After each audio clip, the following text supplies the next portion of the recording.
Thank you.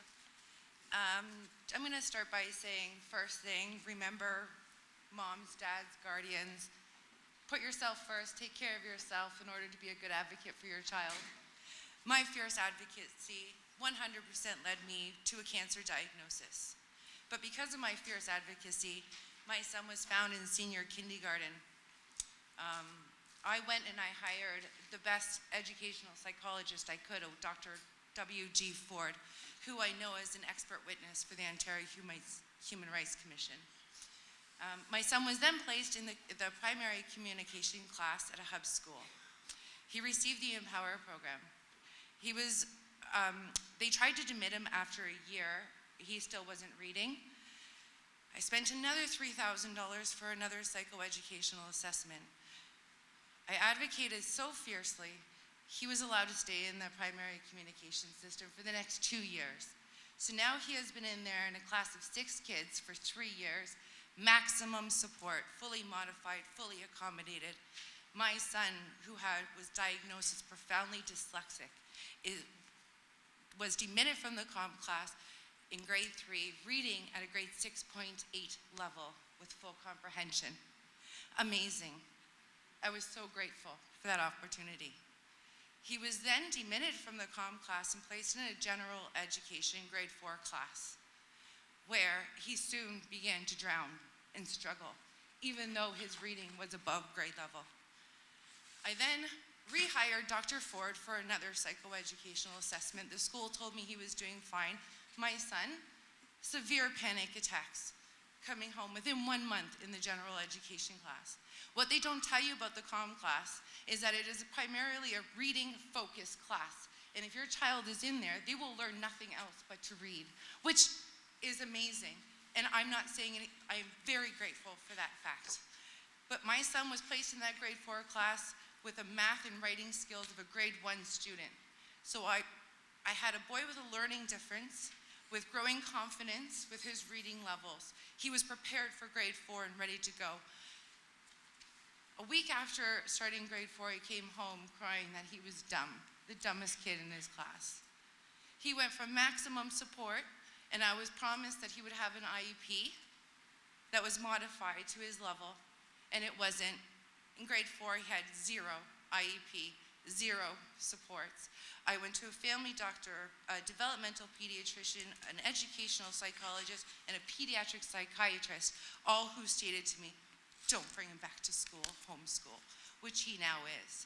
I have a grade 7 student still enrolled in the Peel District School Board, and instead of going to the school and working with the school because they just keep shutting me down, I myself made a bridge. I'm bypassing the school. So my son for this whole year has been sitting in a grade 7 class doing curriculum that has been researched and scientifically proven. He sits there and does the curriculum that I supply him with so that he feels successful in the school system, and yet he still gets solid B's at school on his report cards, and he does nothing of the educational curriculum. Okay, thank you so much for doing this inquiry. It's needed. Thank you. So Jackie Moore. Hi, my name is Jackie. I'm completely overwhelmed tonight. I've been overwhelmed since my son has been in the school system. But hearing all of the parents, I thank you, the kids, for sharing your stories. It gives us hope. Thank you for the committee. Something has got to change. I'm completely overwhelmed. I don't even know where to start. But at the end of the day, my son is in grade 7, and I've been battling and advocating. He's in the Durham District School Board. He was in the Durham District School Board. He had a mental breakdown. He ended up in the hospital. We're now at the Durham Catholic School Board, and I'm still fighting every single day to try to get him the accommodations and the support that he needs. I've got an IPRC that says the child needs assistive technology. He's playing cool math games. He's playing Deep.io. He's been on YouTube searching different programs. Every time I go back to the school, it's, you know, your child is bright. He had a psycho assessment done by the DDSB, and they said he's in the 97th percentile. He can't be in the gifted program because he's a point away. I can't keep affording psycho-assessments, so I've been using the one that I have. He goes to sick kids, he has learning disabilities, and they said maybe he has dyslexia. I don't even know that from the DDSB. Now the Catholic Board continues to tell me their hands are tied, that they can't do anything. They can just keep giving me, oh, go to this superintendent, go to this person, go to the AT person, and I get sent around in circles, and I still don't get any answers. His EQAO, when he was in grade 3, his reading level was at a grade 8, 9. They also said he was doing B's and A's in French. He moved to the Durham Catholic School Board. I found out, I forced for a French assessment. They said, oh, he's a below grade 4 in French. So what am I supposed to believe with the other assessments? I asked for assessments to see them so I can understand them. We're not getting them. My husband and I continue to struggle because our son is bright. He's got learning disabilities with rote memory. He's got issues with, behavioral ADHD as well. So it's a spectrum. He's not on the spectrum. But there are many different pieces, and the accommodations aren't meeting him. They modified his math, and he was supposed to be at grade 1 to 2 in certain strands and 4. Within 3 months of being at this school, they said, oh, he's at curriculum base, he's at 7. How was that possible? When I ask for assessments, when I ask for results, when I ask for academic testing, how can we trust the system? How is this possible? This happened to our children. I don't understand. I really don't. And tonight, I had a collected, calm, rational presentation. And after hearing all of the stress that you parents are going through, my son's got a C acclaim and he's been playing on computer games. They can't even show me the documentation. It's supposed to be moved from board to board. He's supposed to be under special education. If we don't know, we're in the dark as parents. I have to read a 300-page special education program to find out what special education things I can get. When I ask the principal, when I ask the board, when I get everybody involved, there is no clear answers. These teachers and principals, they don't seem to know, thank you, what is going on. So what I take away tonight is, come January 29th, when we are back from vacation, from a much-needed break that my son needs again, we're filing human rights because I can't do it anymore. Okay, thank you.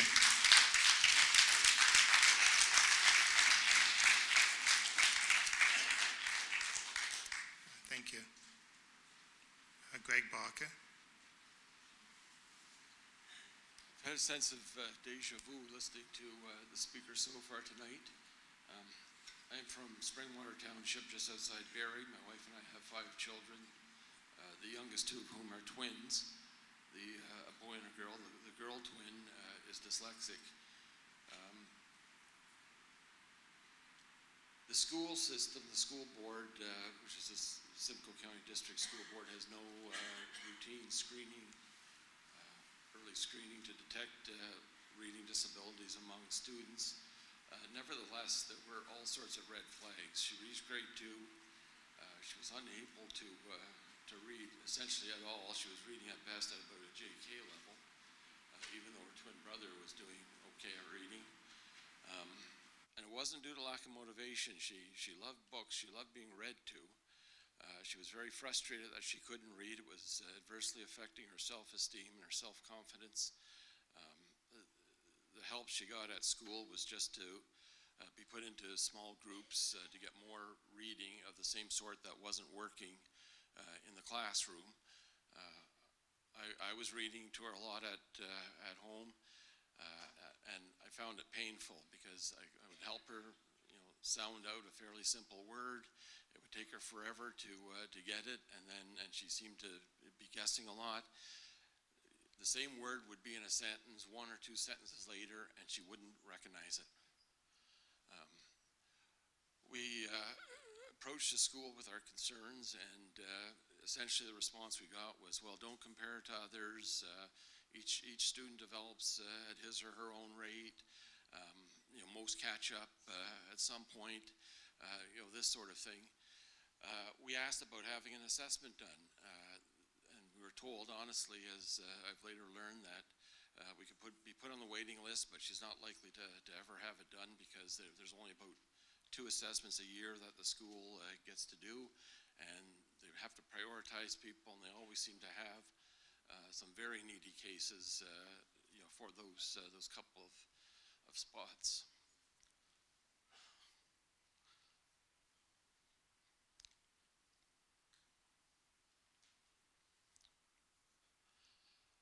We very quickly concluded, and the teachers, the frontline teachers, were anxious to help her, but clearly didn't seem to have the knowledge or the training or the tools to teach a dyslexic child. They seem to have really no insight at all in what sort of instruction resonated with the dyslexic mind.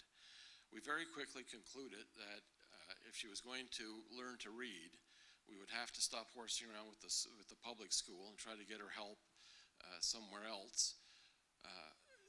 An employee of the school board told us off the record about a private school that was just opening up. And interestingly, it was being opened up by a woman who had a dyslexic daughter for whom she couldn't get appropriate instruction in the public system, so she opened up her own school. And it was based on the Linda Mood Bell method of teaching, which is similar to the Orton Gillingham. We put her in there towards the end of grade 2. For the last 3 months of grade 2, she was going there 2 days a week and going to the public school 3 days a week. She immediately started progressing at reading. The next year in grade 3, she continued to make remarkable progress. And during this last summer, we also had her tutored by one of the teachers from this private school. It's called the Simcoe School for Innovative Education. Very small school with a very modest budget, but they're the ones who taught her to read.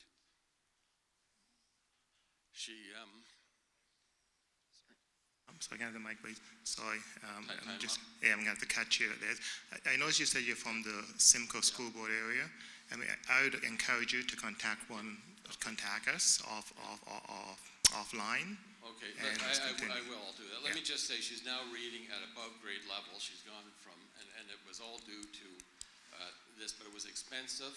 And on one hand, I'm very pleased with how the progress she's made. On the other hand, I'm thinking, I'm gobsmacked. I'm thinking like, wow, in Ontario in the 21st century, a child who can learn to read has to be in the right part of the province where there's some sort of appropriate private program available, and even more importantly, who has the parents who have the money and are willing to spend